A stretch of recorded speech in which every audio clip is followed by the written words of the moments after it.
तुम्ही ती गोळी घेतातच आहे, मग तुमची रक्तवाहिनी दिवसेंदिवस रबरासारखी ताणत ताणत गेली आणि त्याची इलॅस्टिसिटी, त्याची लवचिकपणा पूर्णपणे हळूहळू काही दिवस गेले तशी ती कमी कमी होत गेली.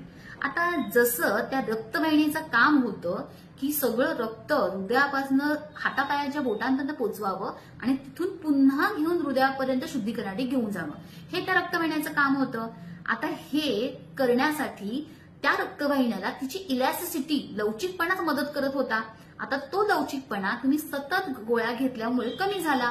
मग कालांतराने हृदयाला जे बॅकफ्लो, परत रक्त मिळणार होतं, ते हळूहळू त्याचं प्रेशर कमी होत गेलं आणि म्हणून हृदय सुद्धा कमकुवत होत गेलं. हृदयाचे त्या व्यक्तीला केवळ ती एक गोळी चालू होती, परंतु 10 वर्षानंतर त्याला हृदयाचा त्रास सुरू झाला, ज्याला आपण क्रॉनिक हार्ट फेल्युअर म्हणतो. कालांतराने अॅक्यूट हार्ट फेल्युअर सारखे कंडिशन सुद्धा त्या व्यक्तीला निर्माण होऊ शकतात. म्हणूनच जर आपण तेव्हाच्या तेव्हा त्याच्यावर उपाय केला तर हे पुढचे सगळे कॉम्प्लिकेशन आपण लवकर आणि नक्कीच टाळू शकतो.